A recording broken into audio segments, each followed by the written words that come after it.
lugar a la reflexión y las investigaciones realizadas por nuestro profesor de formación general, Pablo Rojas Escobar. Hola, ¿cómo están? ¿Me escuchan? ¿Se escucha bien?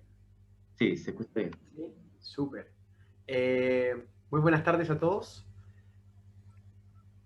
Buenas tardes a Ever también, agradecerle la oportunidad. Ahí voy a presentar la presentación, el PowerPoint que tenía pensado y visto para esta presentación. A ver, no se me está, no lo estoy mostrando en pantalla entera.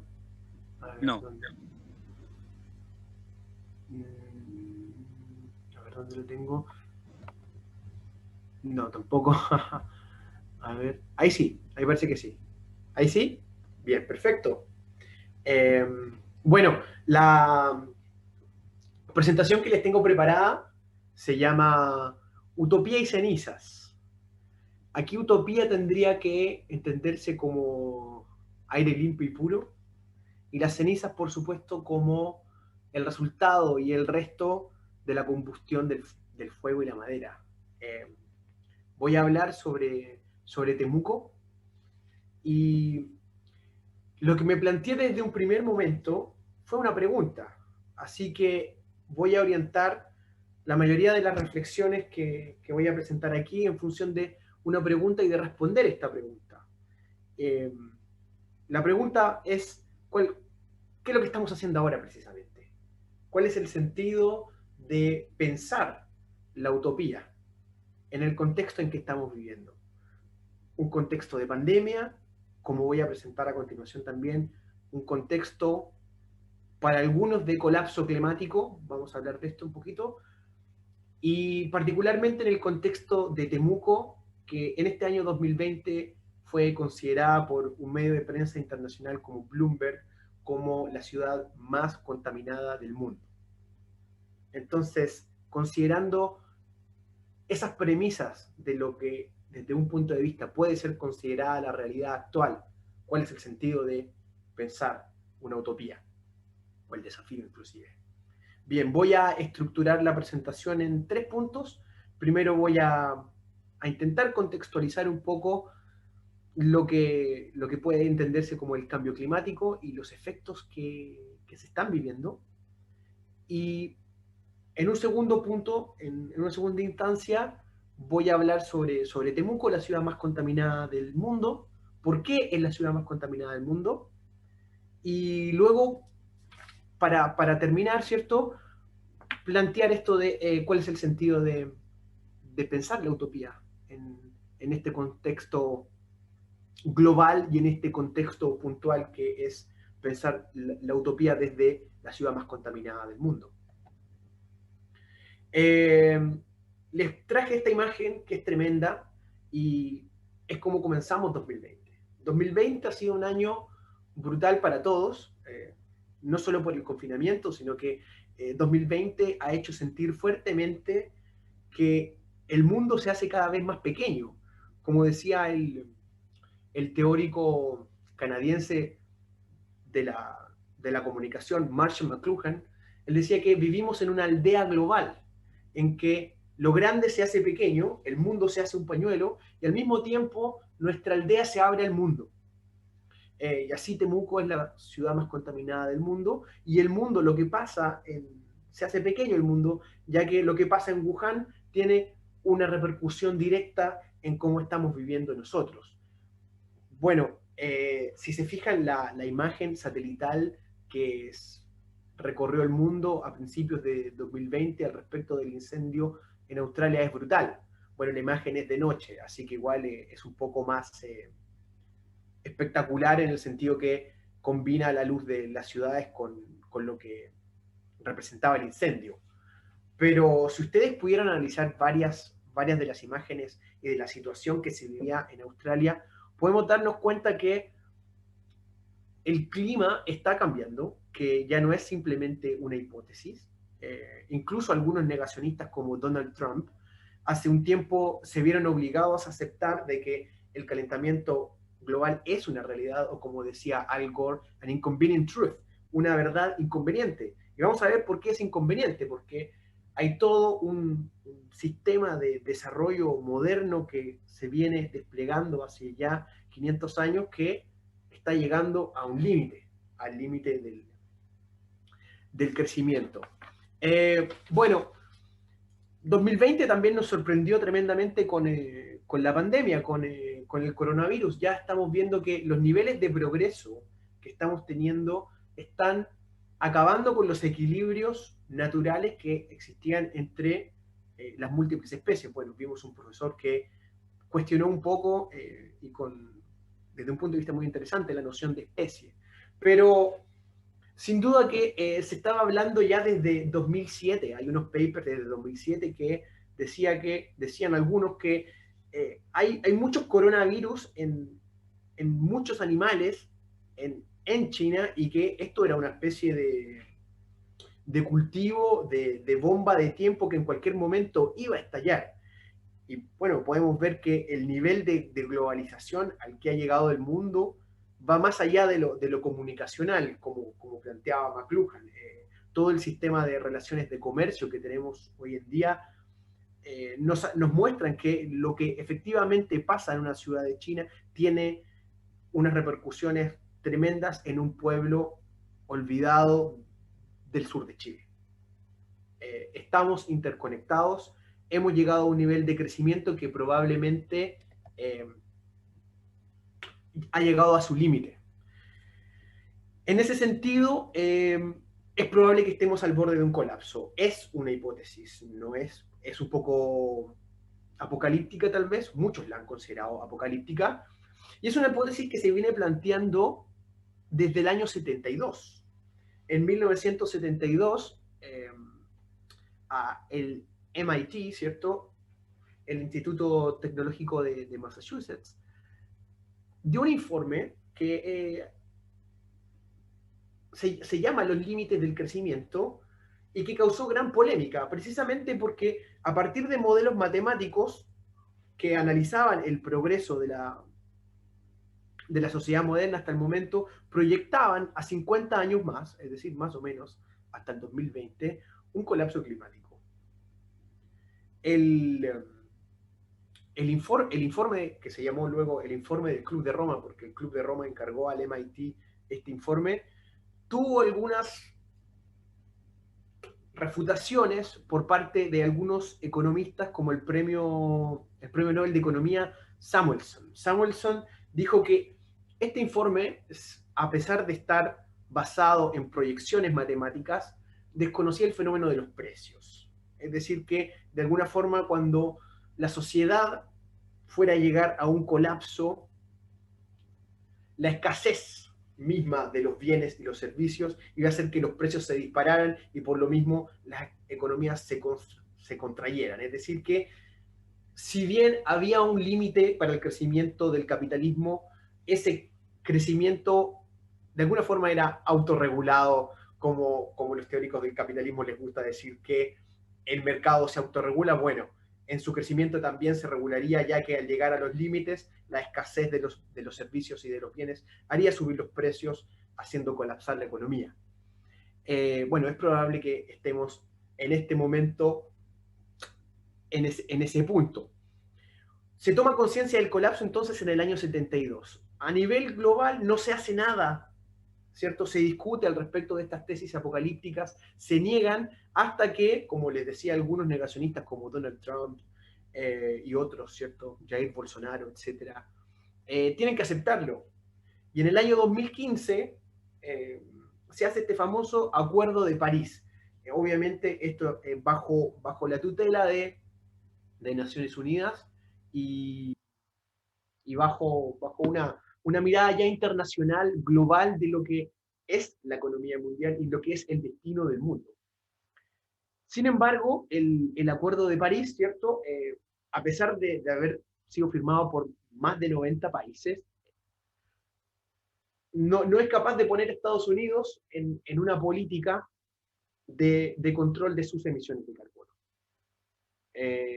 Donald Trump se sale del Acuerdo de París en función de cuidar precisamente la conveniencia económica de los propios Estados Unidos, ¿cierto? Bueno, sabemos que actualmente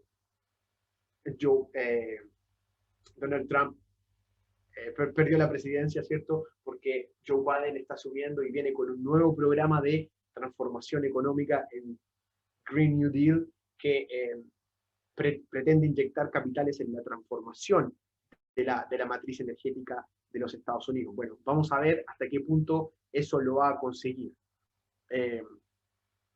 Lo que sí se hizo y lo que es importante y se logró en el Acuerdo de París del año 2015 es poner un límite de seguridad. Bueno, ¿qué significa esto? El planeta tiene una temperatura. La temperatura promedio del planeta es un indicador, ¿cierto? No hay ningún termómetro que la marque, pero es 14 grados.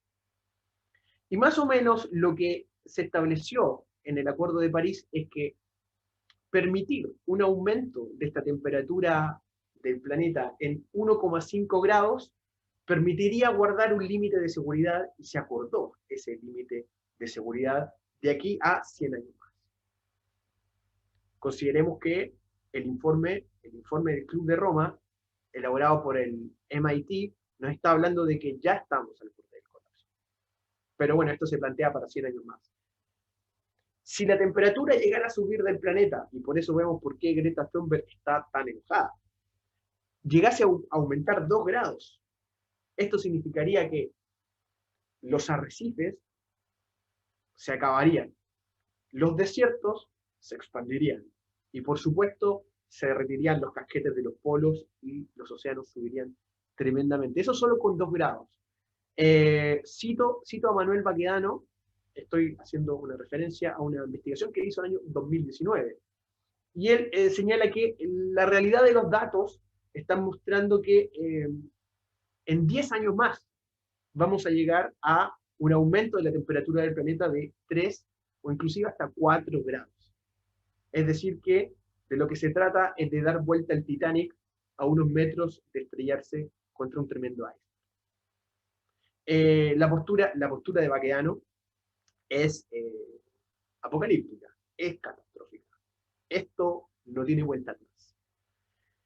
Es una hipótesis, pero 2020 nos ha mostrado algo terrible al respecto de cómo, como comunidad global del planeta, somos capaces de hacer gestión de nuestra crisis, de hacer gestión de nuestro colapso. En este contexto,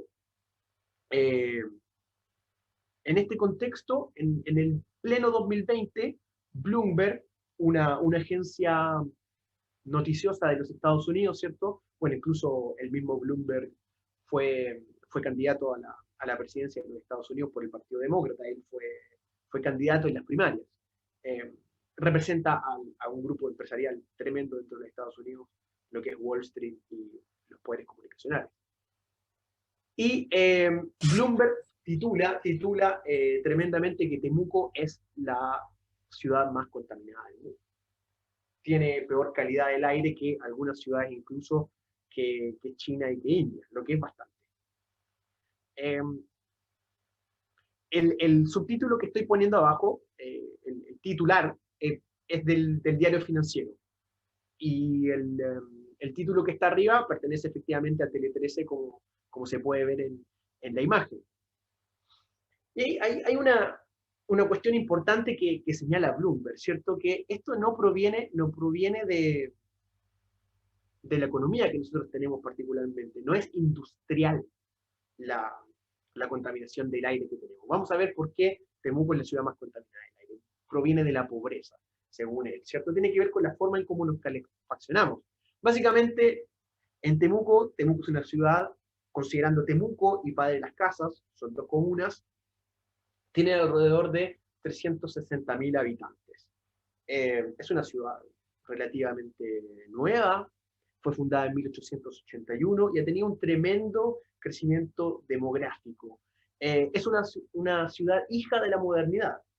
Fue fundada en plena pacificación de la Araucanía, y el propósito que tenía era precisamente correr los límites de Chile. correr los límites del río Biobío al río Tolten, correr los límites del río Tolten al río Cautín, y en ese ir corriendo los límites del Estado chileno mediante la fuerza, se funda la ciudad de Temuco en 1881. ¿Por qué es la ciudad más contaminada del mundo? Bueno, los niveles de material particulado que existen en el aire de Temuco son tremendamente altos. Voy a leer una cita de un estudio que realizan Bozo, Aristía y Fonseca al respecto de qué es lo que hay en el aire cuando se combustiona la leña, porque esto es combustión de leña, básicamente. Dice, en el humo de leña se encuentran isómeros de benceno, etilbenceno y xileno que tienen propiedades carcinógenas. Y por otra parte señala Cortés y Riddle en un trabajo del 2017 que el único emisor de material particulado que hay en concepto de calefacción es la leña. Bien, entonces aquí, si nosotros nos preguntamos, ¿por qué Temuco es la ciudad más contaminada del mundo? Y tiene que ver con estos niveles de material particulado, ¿cierto? Son determinadas partículas que son producto de la combustión de la leña que quedan en el aire. Estas partículas son muy pequeñas, ¿cierto? Tradicionalmente se medían se miden en micrones. Si son menores a 10 micrones, la medida es MP10, que fue la primera medida que se tenía para medir el aire. Si son menores a 2,5 micrones, se dice que son MP2.5. Actualmente, esta medición del aire por MP2.5 es la que estaba prevaleciendo por ser más fina, más específica. Bien, ¿cuáles serían niveles óptimos? Aquí dice, buena, ¿cierto? Pueden ver ahí el monito que les puse. La calidad del aire es buena cuando tiene menos de 50 MP2.5. Es la cantidad de material particulado que admite la Organización Mundial de la Salud. Ahora, nosotros en Temuco sobrepasamos de manera regular los 150. Esa es la calidad del aire que tenemos en Temuco. Ahora, esto hizo que en el año 2005 Temuco se declarara zona saturada. ¿Cuándo técnicamente una zona está saturada? Esto cuando más de 7 días seguidos nosotros tenemos una calidad de aire con material particulado sobre los 150 MP2.5. Es decir que las condiciones de aire que tenemos son tremendamente malas. El año 2010, a propósito de esto, y esto es bastante interesante, porque se propone un proyecto de transformación, de recambio energético, de mejoramiento medioambiental. Este proyecto de desarrollo ambiental consiste en que se transforme la matriz energética que nosotros estamos utilizando para calefaccionarnos. Sin duda ustedes habrán sabido o deben tener conocimiento de el recambio de estufas que se está realizando en Temuco. Es decir, si tú tenías una estufa de combustión lenta o tenías una estufa a leña, lo que hacía la municipalidad era cambiar tu estufa y ponerte una estufa a pellets o una estufa a parafina, ¿cierto? Como la estufa a pellets y la estufa a parafina no producen el material particulado, se consideraba que se iba a avanzar tremendamente ya 2020, es decir, a la fecha. Se quería tener una calidad del aire, ¿cierto?, de buena a regular en la ciudad de Temuco. Bueno, sabemos qué pasó en 2020, como les venía mostrando. En el año 2020, Bloomberg señala que Temuco es la ciudad más contaminada del mundo. Es decir, aquí falló la gestión municipal aquí el plan de transformación energética, como decimos, es para las bailas. Bueno, ¿por qué? Hay algunas razones para esto, ¿cierto? Eh, la razón fundamental son dos razones fundamentales. Primero son institucionales, en la medida en que hay bastantes bloqueos para realizar el recambio de estufas. Primero, si la casa en la cual se va a realizar el recambio no tiene aislaciones térmicas, entonces el recambio no se realiza, es decir, viene con un prerequisito. Y por otra parte, muchas casas acá en Temuco están, y me imagino que en todo Chile, están reconstruidas, están refaccionadas y tienen algunas transformaciones que no han sido regularizadas. Entonces la municipalidad para el recambio pedía la regularización de las construcciones que se realizaban. Eso hizo que obviamente todo este recambio se viera frustrado. Bueno, hay un proyecto tremendo que voy a comentarlo un poquito más adelante, de plan de energía distrital, que es tremendamente interesante, pero es de aquí al 2050. Y vamos a ver que nos podemos meter en tremendos problemas antes de que llegue el 2050. Entonces yo me preguntaba y la exposición que les preparé, por supuesto que tiene esta pregunta: ¿cuál es el sentido entonces de pensar la utopía en la ciudad más contaminada del mundo en el contexto y a puertas de un colapso climático? Me preocupa esto en la medida en que me interesa hacer transformaciones que apunten a mejorar la calidad de vida de las personas que viven en Temuco. Es decir, que en este sentido se podría decir que fui guiado por el dictum que señala que en vez de describir el mundo y en vez de dedicarnos a analizar el mundo, tendríamos que dedicarnos también juntamente a transformarlo. Entonces me preguntaba en este sentido, ¿no? ¿De qué me sirve pensar la utopía cuando estamos al borde de un colapso climático y vivimos en la ciudad más contaminada del mundo? Podría verse como un idealismo, ¿cierto? En la tradición crítica que se remonta al siglo XIX, por ejemplo, en textos como del socialismo utópico al socialismo científico, los autores, Engels, básicamente, que escribe ese texto, señala que el utopismo debe ser rechazado por crear situaciones que resumen las contradicciones de clase. Es decir, en la sociedad utópica somos todos felices, en la sociedad utópica no tenemos conflictos de intereses, no tenemos conflictos de clase, ¿cierto? Que son precisamente los que encontramos en la sociedad real. Es decir, que un análisis social, un análisis desde la teoría política de la utopía, ¿cierto?, obviaría este factor fundamental de fuerza histórica que es la contradicción de las clases sociales. Eso era una cuestión que aparecía fuertemente, ¿no?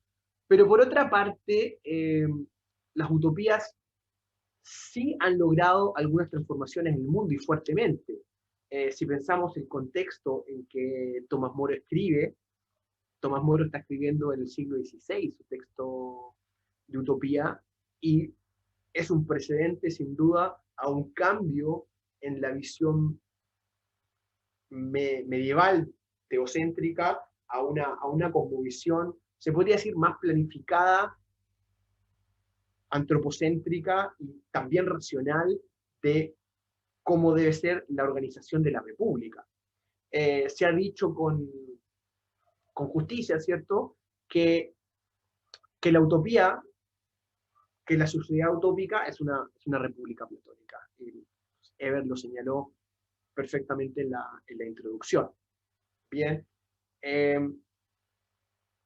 Sin embargo, el siglo XIX, principalmente los intelectuales de la corriente crítica del materialismo dialéctico, rechazaron la utopía como un programa político y rechazaron la utopía también como una forma de hacer análisis. Y en ese sentido, ¿cierto?, si nosotros pensamos en una película así trivial, a lo mejor algunos de ustedes no la han visto, pero Zootopia de Disney, ustedes podrán darse cuenta por el contexto en que surge la película de Zootopia. La película hace 10 años atrás, ya un poquito más que salió, se contextualiza en una tensión entre la policía y la población negra en los Estados Unidos que significó la muerte de varias personas. Y en ese sentido, y lo podemos ver ahora también que renació esto a propósito de la muerte de George Floyd, había una creciente opinión pública negativa en contra de la policía. Entonces, Zootopia, lo que viene a hacer, si han visto, los que han visto la película, se dan cuenta que es una conejita que quiere ser parte de la policía, ¿cierto? Y a partir de esta inserción de la conejita en la policía y en la sociedad, logra restablecer una especie de equilibrio donde la policía cumple una función que precisamente no era de matar a la población negra, como la que estaba más o menos lo que era la interpretación que quedaba finalmente por parte de algunos grupos en los Estados Unidos. Es decir, que la utopía en ese contexto y viéndola como la proyección de una sociedad sin contradicciones, la utopía es una fantasía conservadora que tiende a eliminar las contradicciones de clase. Pero surgieron otras cosas que me pareció muy, muy interesante. De partida, eso pasaba cuando se trataba de pensar una utopía social. Pero, ¿qué sentido tenía pensar la utopía al borde de un colapso climático en la ciudad más contaminada del mundo? Yo tenía que pensar otra utopía. Estamos llamados a pensar una utopía distinta, no una utopía social, sino lo que es una utopía natural. Es decir, un locus amoenus. Un locus amoenus es un lugar, un espacio de convivencia donde el ser humano y la naturaleza tienen esta relación simbiótica y armónica. Podríamos pensar en una Arcadia perdida, en un Edén bíblico incluso, ¿cierto? Un paraíso terrenal. Sería pensar la utopía natural. Y eso es lo que correspondería, ¿cierto? Para poner como contrapunto, como contrapeso a la sociedad, a la ciudad más contaminada del mundo. Pero ¿qué sentido tendría ser esto también? Y aquí me resultó algo interesante, porque volví a una reflexión de Platón, precisamente, que es el gran artífice de las repúblicas y del pensamiento utópico, que la utopía corresponde al mundo de las ideas. Y si vemos la obra de Tomás Moro, lo que hace Tomás Moro en la utopía es primero hacer un análisis de la sociedad europea, a partir de un diálogo, ¿cierto?, entre gente de una aristocracia de Amberes y el propio Tomás Moro, que aparece ahí como un personaje, y un marinero que ha conocido el mundo, Rafael Itlodeo, y entablan conversaciones al respecto de la realidad europea. El problema del primer libro de la utopía es ¿por qué hay delincuencia? ¿Por qué hay pobreza en Europa? Y a propósito de esto, este marino Rafael Itlodeo, en el libro segundo de Utopía, cuenta de esta sociedad maravillosa que él conoció en sus viajes, ¿cierto?, con Américo Vespucio. Entonces hay en el mismo Tomás Moro una especie de, y en Platón, por cierto, una especie de dialéctica entre la sociedad real y la sociedad utópica. Es decir, que el propósito de la utopía, y me parece que en Tomás Moro ya está así, y ahora que lo reviso, me parece un poco que la teoría crítica no lo ha visto de esta forma, sino que se ha apresurado a condenar la utopía como idealismo, y no lo ha visto simplemente como una contraparte dialéctica a la realidad. ¿Con qué propósito? De crear una síntesis analítica para el utopista, o simplemente para quien, como en mi caso, ¿cierto?, quiere realizar transformaciones en el mundo y no solamente describir el mundo. Entonces, si pensamos a Temuco, ¿cierto?, utópicamente, creamos un contrapunto utópico de lo que sería Temuco, y pienso en una temucotopía, tendría que ser una utopía natural, necesariamente, una especie de locus amoeros. Y lo que me gusta y lo que veo importante de pensar la utopía es que por una parte genera un componente crítico. Yo puedo criticar la realidad a partir del contrapunto utópico. Además, la utopía tiene un componente resolutivo. En la medida en que se puede pensar la utopía, también tengo vías de acceso a pensar soluciones a problemas concretos. Y una cuestión que me parece tremendamente importante es que la utopía también tiene un componente estético. Como bien señalaba Eber, algunos autores como Aldous Huxley o el mismo Orwell se han detenido a componer como utopistas sociedades idílicas o no, que tienen un tremendo componente estético y esto permite generar un relato. Eh, sé que es muy poco espacio aquí para hacer análisis tal vez históricos de este tipo, pero en, en un contexto epistémico donde el filósofo francés François Lyotard ha dicho que se han caído los megarrelatos, es decir, que la sociedad moderna se ha quedado sin proyecto, se ha quedado sin utopía, lo que queda es simplemente lo que él llama el posmodernismo, o una especie de nihilismo donde los proyectos no sirven o no son viables. Entonces, en este sentido, me parece que la utopía, entendida como utopía naturalia en el contexto en que estamos habitando, es tremendamente fructífera. Si nosotros pensamos como, como Platón nos podría proponer que habitamos ideológicamente en una caverna, donde no vemos, no somos capaces de acercarnos a las ideas, vivir en la caverna significa para nosotros, aquí en Temuco, 2020, habitar en la ciudad más contaminada del mundo. Es consumismo, es negacionismo a lo Donald Trump, en la medida en que no nos damos cuenta que estamos viviendo en una cadena irrespirable, llena de humo, llena de ceniza, y un tema que no vamos a alcanzar a tratar, llena de basura. Temuco tiene un tremendo problema con su basura, eh, y se me escapa del análisis, por supuesto, por cuestiones de tiempo. Y otra cuestión es que vivimos dentro del individualismo. Estas características son propias de la ideología. La ideología como una forma de pensar y una forma de vivir, ¿cierto? Como un conjunto de creencias. Y esta ideología obviamente debe ser transformada y debe ser llevada a convertirse en una conciencia ambiental, por lo menos desde el punto de vista en que a mí me gustaría plantearlo, o hacia donde yo quisiera dirigir una transformación de la realidad que nos toca vivir. Entonces, en ese sentido me parece tremendamente importante la, la utopía como un contraste, ¿cierto? Como oposición dialéctica a la ciudad más contaminada del mundo. De este modo me parece que podemos conseguir síntesis bastante interesantes, ¿cierto? He visto muchos estudiantes con ideas tremendas para mejorar de manera concreta el Temuco en que estamos viviendo. Quisiera mencionarles simplemente a la pasada, antes de cerrar, ¿cierto? Creo que me quedé, ahí está.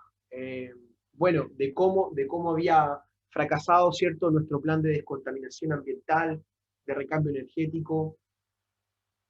Tiene múltiples obstrucciones de carácter institucional, lo habíamos dicho, hay una burocracia para hacer las transformaciones de los calefactores. Y también, y este es el componente ideológico que yo quisiera señalar aquí también, la utopía nos sirve para transformar componentes ideológicos y entendiendo componentes ideológicos también como falsa conciencia, en el sentido de que vivimos en una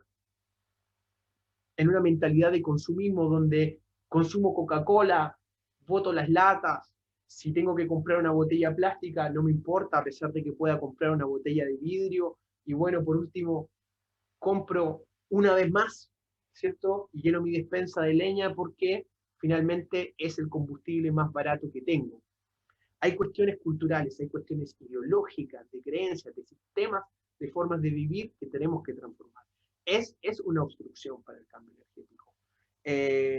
La bibliografía señala, ¿cierto?, el texto que les refería anteriormente de Bonzo, Aristía y Fonseca, hicieron un acercamiento sociológico al respecto de cómo se utilizan en Temuco las cocinas a leña. Temuco ha sido una sociedad, una ciudad que ha captado mucha inmigración rural, del campo. Y muchas familias, más del 50% de las familias de Temuco, es un número altísimo, tienen cocinas a leña. Ahora, ¿qué pasa en la cocina a leña? La cocina a leña cumple 3 funciones. Obviamente la calefacción de la vivienda, pero también sirve de cocina, es cocina a leña, la cocción de los alimentos, y también se seca la ropa en la cocina a leña. Entonces, en el recambio energético, con la política de recambio energético, no estamos ofreciendo alternativas para cocinar ni para secar la ropa, ¿cierto? Sin considerar toda la vida familiar que se hace en torno a la cocina a leña. Recordemos que la gran población rural que viene de Temuco suele ser de origen mapuche también. La vida en torno al fogón en la casa, en la ruca mapuche, es tremendamente importante. Bueno, hay un plan de descontaminación, hay un plan de energía digital para Temuco de aquí a 2050. Se parece bastante a una utopía. Si se ve, hay una zona azul, una zona más rosada, una zona roja, que es la forma en que va creciendo.